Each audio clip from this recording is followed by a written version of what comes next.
मुख्यमंत्री के प्रधान मीडिया सलाहकार नरेश चौहान ने पूर्व मुख्यमंत्री नेता प्रतिपक्ष जयराम ठाकुर के बयान पर पलटवार किया है। नरेश चौहान ने कहा कि विपक्ष के नेता को बड़ी जिम्मेदारी के साथ मीडिया में कोई बात करनी चाहिए, लेकिन ऐसा लगता है कि सरकार के खिलाफ बयान देना और बेवजह सरकार को घेरना उनकी मजबूरी बन गई है। वे खुद 5 वर्ष तक इस प्रदेश के मुख्यमंत्री रही हैं, लेकिन वे ये बताएं कि उन्होंने खुद इस प्रदेश के लिए क्या किया और केंद्र से कौन सी ऐसी योजनाएं लाई जिससे वे इस प्रदेश को आगे ले जाने के लिए कोई कार्य हुआ हो। नरेश चौहान ने कहा कि वर्तमान मुख्यमंत्री सुखविंदर सिंह सुक्खू जिस तरह से कार्य कर रहे हैं वे अपने आप में एक मिसाल है। 2200 करोड़ रुपए का अतिरिक्त राजस्व अर्जित कर उन्होंने प्रदेश की आर्थिक स्थिति को मजबूत करने की दिशा में महत्वपूर्ण कार्य किया है। प्रदेश को हरित राज्य बनाने और सोलर ऊर्जा को बढ़ावा देना तथा परिवहन निगम में 300 इलेक्ट्रिक बसें खरीदने के लिए प्रयास किए जा रहे हैं। उन्होंने कहा कि भाजपा में नेतृत्व और वर्चस्व की जंग जग जाहिर हो गई है। उन्होंने भाजपा नेताओं विशेषकर इस प्रदेश में भाजपा के 4 सांसदों से पूछा कि वे बताएं कि केंद्र में उनकी सरकार होते हुए उन्होंने प्रदेश के लिए विशेष पैकेज लाने में क्या कार्य किया है। विपक्ष के नेता जिम्मेदार व्यक्ति है, उनको जो बात करनी चाहिए वो उस पर कुछ आधार होना चाहिए, उसका कोई बेस होना चाहिए। ये ठीक है कि हमने एक आर्थिक डिसिप्लिन के लिए जो कदम किए थे उसके सार्थक परिणाम सामने आ रहे हैं। और जो ट्रेजरी वाली आप बात कर रहे हैं, जितने भी पेमेंट्स थी पीडब्ल्यूडी विभाग की या आईपीएच विभाग की, वो पिछले कल ही सारे आदेश माननीय मुख्यमंत्री जी ने दे दिए। सभी लोगों को 2 दिन के अंदर सारी पेमेंट होने जा रही है। तो वो एक व्यवस्था बनाने की बात थी। आपको इसको और नजरिए से समझने की जरूरत है।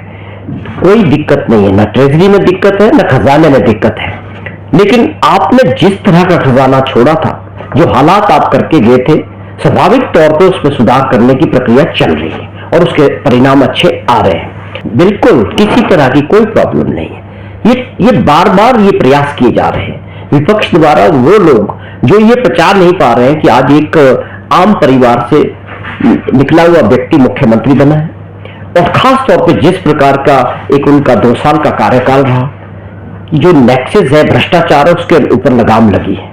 ये अपने आप में कुछ लोगों को अच्छा नहीं लग रहा है और इसके परिणाम आने शुरू हुए। आपके सामने है कि किस तरह से पहली बार जो उद्योग के अंदर जो आईपीएच के महकमे में हुआ, उसमें सरकार ने बिना देरी किए बहुत बड़ी कार्रवाई की। इतने बड़े स्तर पर अधिकारियों को जो है उसमें सिविल अपने विजिलेंस इंक्वायरी हो रही है। तो भ्रष्टाचार के खिलाफ पूरी तरह से ये सरकार जीरो टॉलरेंस की जो नीति है उस पर काम कर रही है। और जिन लोगों ने ये समझ रखा है कि हम मिलके अधिकारियों के साथ नेक्सस बनाएंगे और प्रदेश के जो संसाधन है उनको लूटेंगे, वो होने वाला नहीं है। मुख्यमंत्री जी ने अपनी मंशा साफ की है, न हम प्रदेश के लोगों की सेवा के लिए हैं, और जो संसाधन है न उनको लूटेंगे न लूटने देंगे। आप समझे, उनका नया अध्यक्ष बनना है, नई टीम बननी है, वो दबाव दिख रहा है। नेता काफी है जो लाइन में है, और वो उस तरह का एक वर्चस्व की जो जंग है वो सामने आ रही है। उससे बचने के लिए सबसे बेस्ट है कि जो ये सरकार के ऊपर अटैक करके अपनी जो ये हताशा जो दिखा रहे हैं। और सबसे बड़ी कारण एक और भी दिखता है, जिस प्रकार भाजपा के अंदर कांग्रेस से पिछले 6 महीने 1 साल के अंदर जो कुछ नेता लोग गए हैं, उनका जो कार्यशैली रही है, उस राज्यों के नेताओं को साइडलाइन करके सीधे पार्टी हाईकमान से बातचीत करते हैं, और उससे एक इंडिसिप्लिन भाजपा के अंदर हुआ है। या वो लोग जो लगातार भाजपा की सेवा करते रहे 20, 25, 30 साल से, उनके लिए स्थिति वहां कंफर्टेबल नहीं है। स्वाभाविक तौर पर वो दिख रहा है, और उसके परिणाम स्वरूप ये वर्चस्व की जो जंग है लीडरशिप की भाजपा के अंदर, वो अब जग जाहिर होने लगी है। और खास तौर पे उनके अंदर भी कुछ लोगों को जो किसी व्यक्ति विशेष के साथ गए, उसके बाद बहुत सारे ऐसे लोग हैं जो विधानसभा में द्वारा नहीं पहुंच पाए, उनका भविष्य दांव पे लग गया। अब जो कुछ है वो अपने सर्वाइवर के लिए भी जा रहे हैं कि चुनाव चल रहा है संगठन का, उनके ब्लॉक प्रेसिडेंट्स नहीं बन रहे भाजपा में, या उनकी पूछ नहीं हो रही। तो ये एक ऐसा माहौल भाजपा में बन चुका है कि उसकी वजह से सब ये इस तरह के हालात बने।